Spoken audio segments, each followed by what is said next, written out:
Ladies and gentlemen, welcome into SEC Nightly, the nightly show dedicated to the top news and notes from the nation's top conference.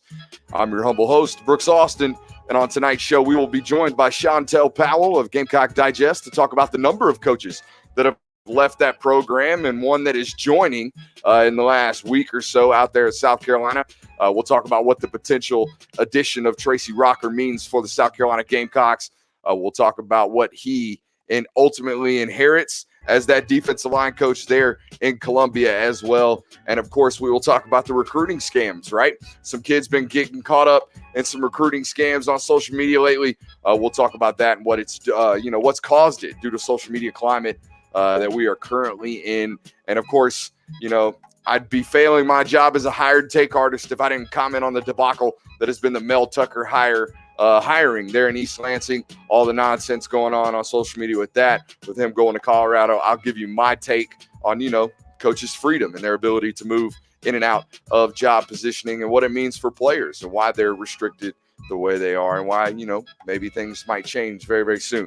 But before we do that, we got to bring on, got to do our business, got to ask you to support the show. However, wherever you found it, appreciate you. If you're on Facebook, give us that thumbs up. If you're on Twitter, just hit that screen, give us those likes and those hearts. And, if you're on podcast, give us a 5-star review, 5-star rate and review. That's enough of the begging for the support. Now, as promised, we're going to bring on Chantel Powell of the Gamecock Digest. Chantel joins us via the SI.com StreamYard feed. Chantel, how are we doing tonight, my friend?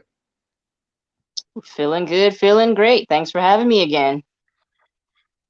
Yeah, I always like to bring you on, Chantel, especially when we're talking. It's always good to have another SEC East, SI.com writer to, give a different opinion and a diverse opinion at that. So let's get right into it. A lot of staff turnover, like we talked about, just in the last week and a half. South Carolina's lost 3 assistant coaches, a director of player personnel, and they've gone out and added, a couple of potential coaches as well. Let's start with the defensive line coach that left there in John Scott, headed to Penn State to take a lateral position to be their defensive line coach. What does that kind of say about, what's going on there in South Carolina? And are there any rumblings about how maybe that top defensive class in particular, that defensive line group, Birch and his buddy Alex Huntley there, what do they possibly think about this decision? Hartley, I believe, actually. Are there any rumblings out of that defensive line group? Well, I know the fan base kind of feels like you're missing out because you have that incredibly talented, recruiting class coming in, especially with, letter of intents finally rolling through. We made it through that phase of the process. So, it's just they have a lot to develop. So it's kind of like you got to do what's best for you and you got to do what's best for your career. But ultimately, I think they'll be okay. Yeah, I mean, we'll talk about what it means for Mel Tucker and not Mel Tucker, excuse me. Tracy Rocker. What Tracy Rocker's stepping in there and what, he's going to inherit as far as the defensive line. But, again, a lateral position there from Coach John Scott. You never know if he's getting a pay increase. I would assume he probably is. You don't make those kind of moves for free, right?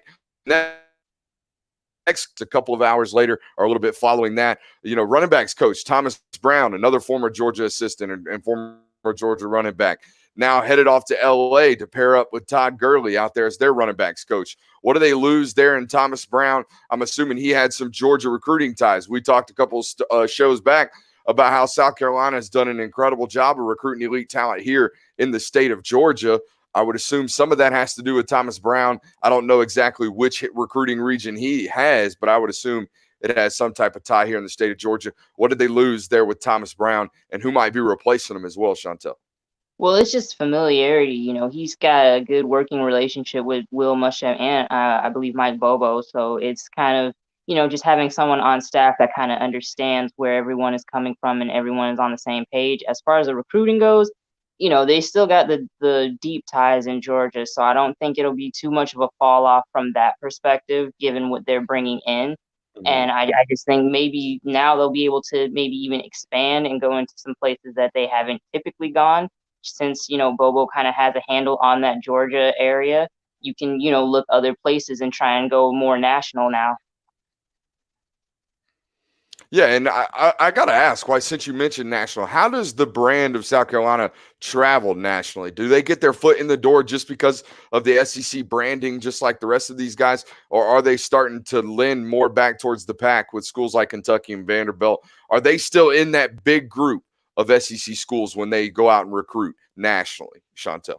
Well, I think having the defending defensive player of the year in the NFL kind of helps your brand, just wherever you go. And then a number of South Carolina players playing in the Super Bowl, um, and not even just playing in it, but like making a big impact. You have those big names, and you see more than just Jadeveon Clowney being mentioned in national conversations. So I think the brand is kind of strong at this very moment, given what they were doing at the professional level. So I think that definitely helps them expand.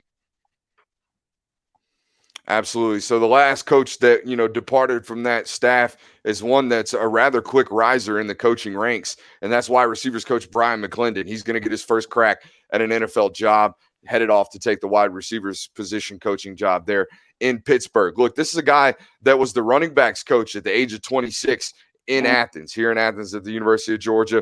Took over the run game, was the run game coordinator by the age of 31, and now he's going to get his first NFL position gig at the age of 36. This is an absolute rocket ship of a coaching career at this point from Brian McClendon.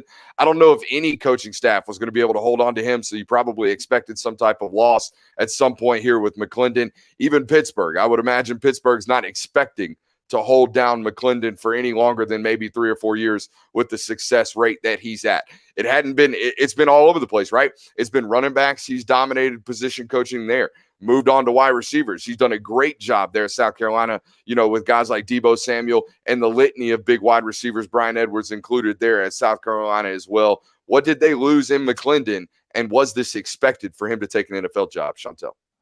Yeah, it was kind of weird because I know he was, I think, offensive coordinator at one point, and then they kind of moved him back to the wide receivers. So to go from that to a position coach is kind of like he was expanding and he was growing. So you lose that Yeah. offensive mind.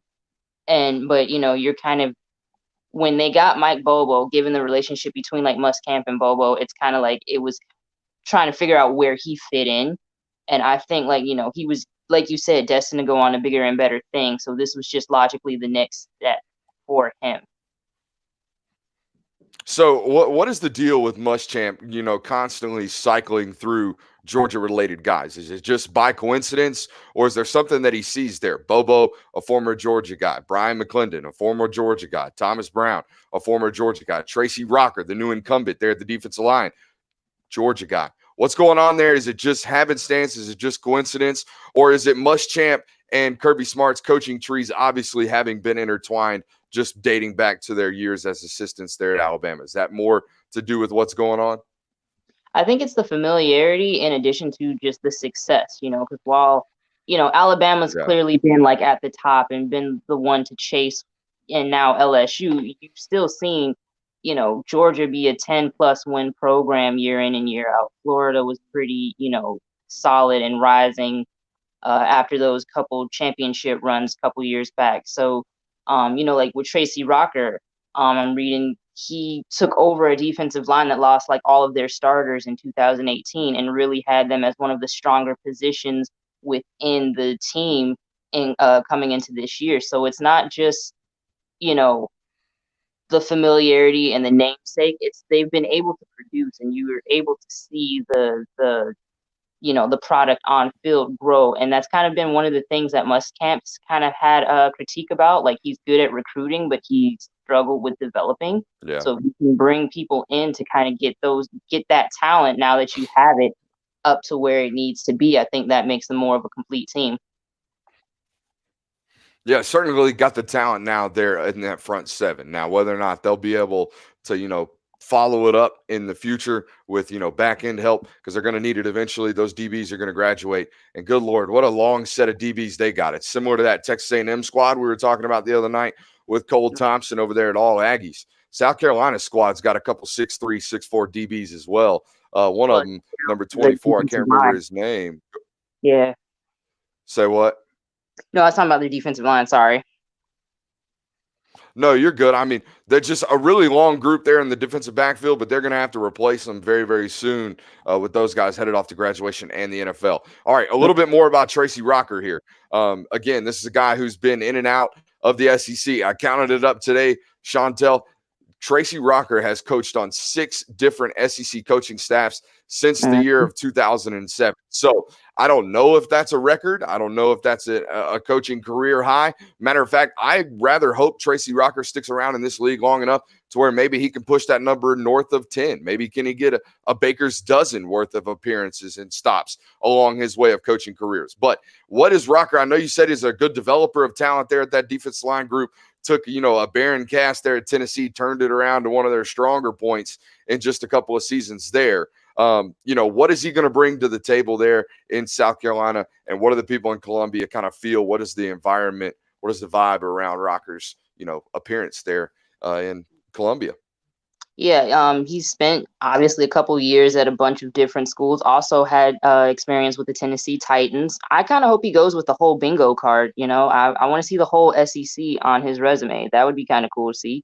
I'm sure South Carolina fans wouldn't want to hear that right now, but Corey Sanning, also of Sports Illustrated, when he was ranking the defensive positions at the end of the season, gave the defensive line an A- and was talking about how they had a lot of big hits and really got quarterbacks out of their rhythm and wore opponents down with those hits and was able to kind of have a stout run defense. So I think he'll be able to bring that, to South Carolina as they try and, get back into the top echelon of SEC teams. All right, Chantel, you got anything else you want to talk about? I know we want to talk about Bobo. What is Bobo going to bring to the table there in Columbia as well? Had a couple of good stints, a couple of good years there offensively at Colorado State. It was the defense and the losing to rival schools that ended up getting him shown the door. So what are people most excited about Bobo bringing to the table there with the Gamecocks? Right. Well, he came in and said, his philosophy is basically going to be they want to be a physical team. They want to run the ball. And, he said having that stint at Colorado State really kind of helped him expand as a coach and not be as rigid and, the things that he's traditionally done. Because when you're at Colorado State, it's a different animal from the SEC. So and he was saying that, you don't have the Nick Chubb, the Sony Michel, all of those type of high caliber running backs. So you have to get creative and figure out ways to get your best players the ball. And, he said we had to experiment with screen passes. We had to do different things with tempo and things of that nature. So he said it was really good experience to help him expand as a coach and just, figure out how to get the best players on the field and get them involved in the offense. So I think we'll be able to see something that, kind of goes with what he likes to traditionally do, but isn't, stuck in his ways to where we're just going to try and force it. And if it's not working, we're done. So. All righty, you heard it here first from Chantel Powell, the Georgia folks getting a little listen on what the former, offensive coordinator is going to be doing out there in Columbia. So, Chantel, before I let you go, tell the folks how they can find all your great work over there at Gamecock Digest. Well, I'll be going in more in depth and keeping you guys up to date on these new coaching hires. So follow me at Chantel Powell, and then you can find us on Gamecock Digest at si.com. Follow us on Facebook, Sports Illustrated Gamecock Digest, and we'll keep you up to date on what's going on. All right. Thank you very much, Chantel. We'll see you next time. No problem. All right, man, I always cut my guests out there before they even get to say their goodbyes. All right, coming up next, I'll give you my thoughts and opinions on the latest recruiting scam going around on social media. But first, how about this radio tease? Tonight's broadcast is brought to you by BulldogMaven.com. All your latest UGA athletics news are available over there. That's BulldogMaven.com. So just head on over and sign up today. Do not miss. Man, we got some great stuff coming up this offseason. We're going to continue our NFL player comps on the YouTube channel, paired with a profile as well on those guys.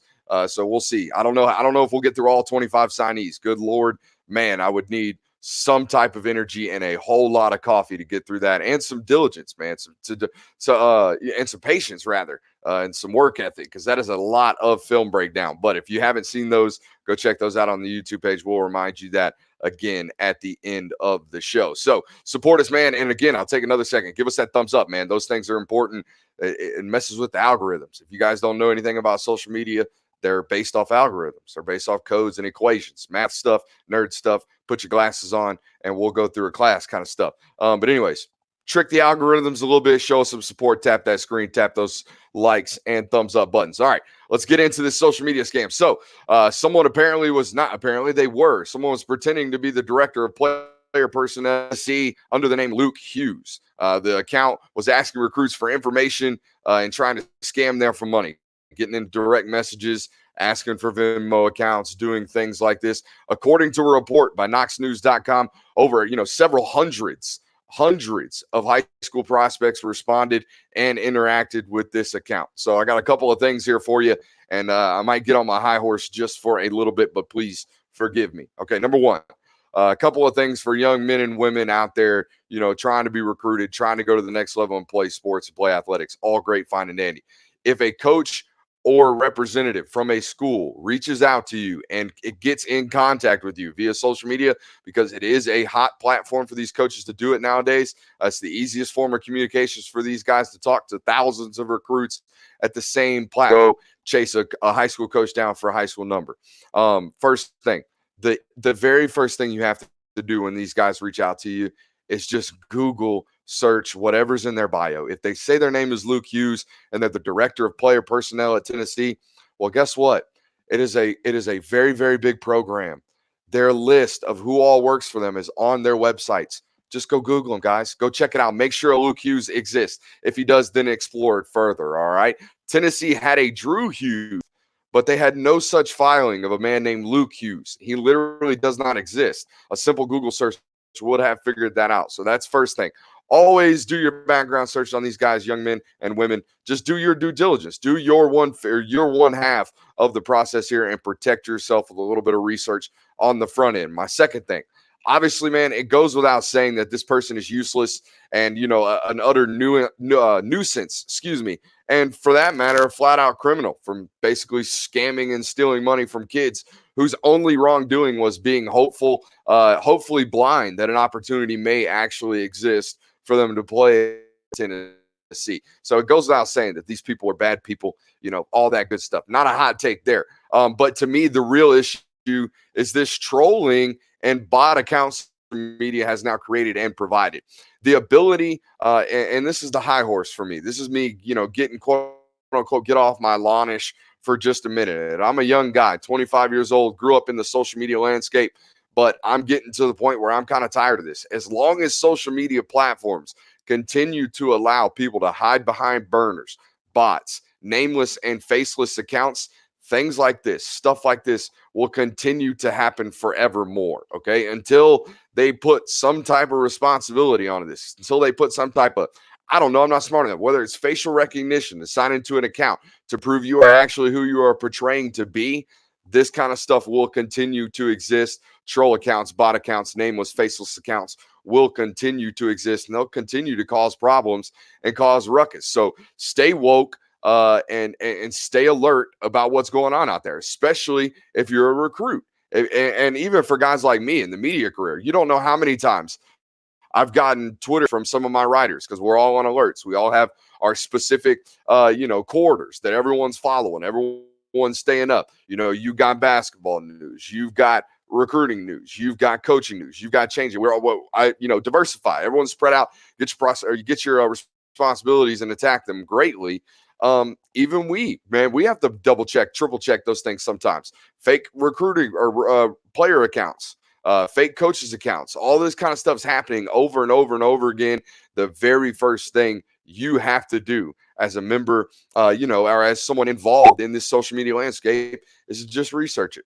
A quick Google search would have saved these kids, partial embarrassment and, for that matter, financial embarrassment with the loss of their money. Stay woke. And speaking of staying woke, Coming up next, we will talk about Del Tucker's abrupt departure from the Colorado program and why, it's not the end of the world. This kind of stuff happens, but I'll give you my take on that as well. We'll stay woke on the coaching front. But first, got to take a little break. Again, tell you to support the show. We did it a couple minutes ago, so I'm not even going to go through it. I got this written in to my show notes. What this mainly one was about to subscribe to the YouTube channel. Put us on alerts so you don't miss anything. A lot of the time, I get those uploaded late at night, so you may not really see it on your social media feed or whatever. If you hit that alert button, you'll wake up the next morning, get to watch it, while you're sipping your coffee and fixing your kids' breakfast. I'm going to try to shorten those up just a little bit.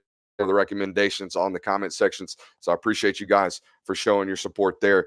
Show your support here on Facebook as well.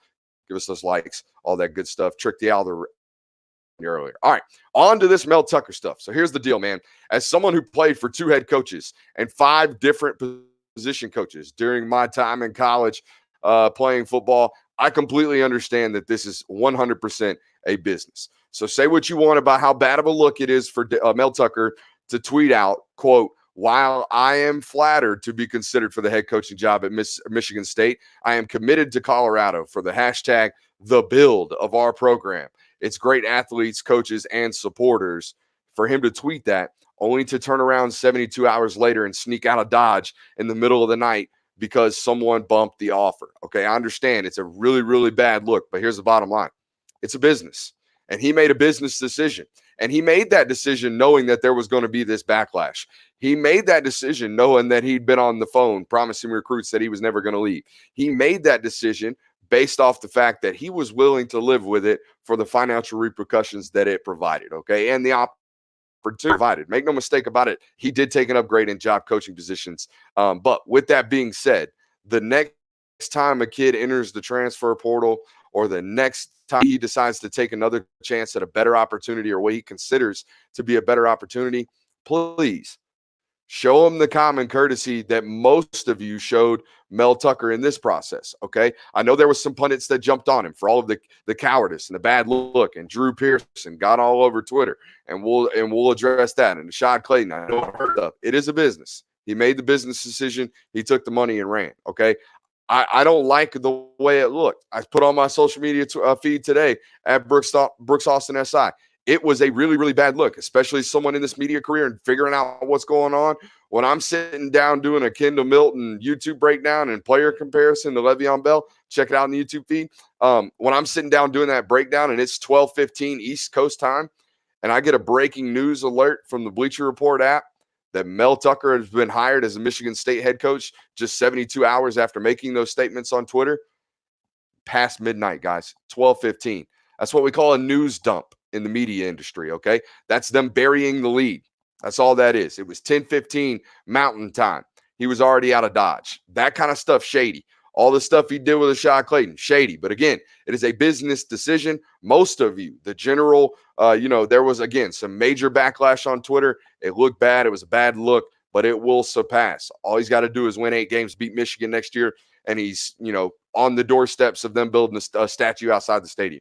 So it's going to be okay. Not to mention Big Ten background, played at Wisconsin. He's going to dominate, flat out dominate that area of recruiting there at Michigan State with the Wolverines and Ohio State going to a national and even global recruiting model. So it is a business. He made a business decision. Now, told you I was going to address Rashad Clayton and Drew Pearson.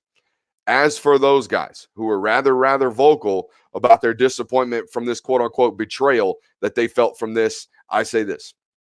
You should always do your best to commit to the school, not the coach. Something I learned a long time ago as a very, very small level recruit. You always recruit the school, not the coach, and here's why. The odds that you will outlast that coach that's recruiting you are extremely high nowadays, okay? So parents, young recruits, understand that your 4 or 5 year career, your 3 to 5 year career, whatever it is, odds are in the college coaching world with guys jumping from position to position to climb the ladder or guys falling back down the ladder, transitioning from a defense coordinator to defensive line coach and back down and back down and back up and back up. There's constant transition in the coaching ranks nowadays. There always has been.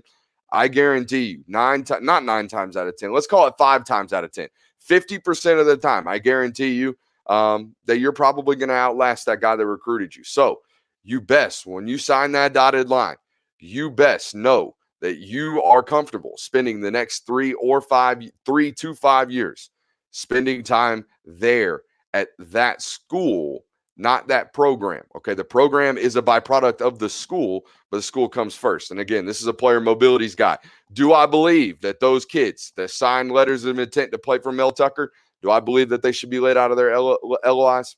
Yes. I think that's a really, really easy, take right there. But again, that doesn't take any of the pain away that they felt. Ashad Clayton still wants to play at Colorado. He went to Colorado because he wanted to play there, but mainly because he wanted to play for Mel Tucker. Mel Tucker's a hell of a football coach, but now he's at Michigan State. So should the NCAA change that rule, let those guys out of their LOIs? 100%. Is it ever going to happen? I don't know. But we're getting closer to that, right? They're getting closer to, the Big Ten enacted a rule where they're going to try to allow immediate eligibility for transfers. It's a very similar thing, right? If this is the analogy I hear all the time, and it's the easiest way to put this, and it's 100% true. And sometimes the truest things are the simplest. If the coach can and dump a news report to The Athletic at midnight Eastern Standard Time, at 12:15 Eastern Standard Time, and leave for a better opportunity and a better program without any repercussions. In fact, the school he's going to is probably going to end up buying out his contract that he's inevitably leaving and bailing on. If that coach can do that, obviously the players should be able to do that. But, employers have rights and privileges is the real word, not necessarily rights. Employers have privileges all the time that their employees do not have. That you guys that are watching the show, those of you that work a day job, your boss gets to do things all the time that you don't get to do. Okay. That's just the structure. That's the organizational structure. And it's not just that in your day job at Dunder Mifflin. And it's not just that at NCAA football programs. Okay. It's like that all across this world. The privileged stay the privileged, and it's not always right.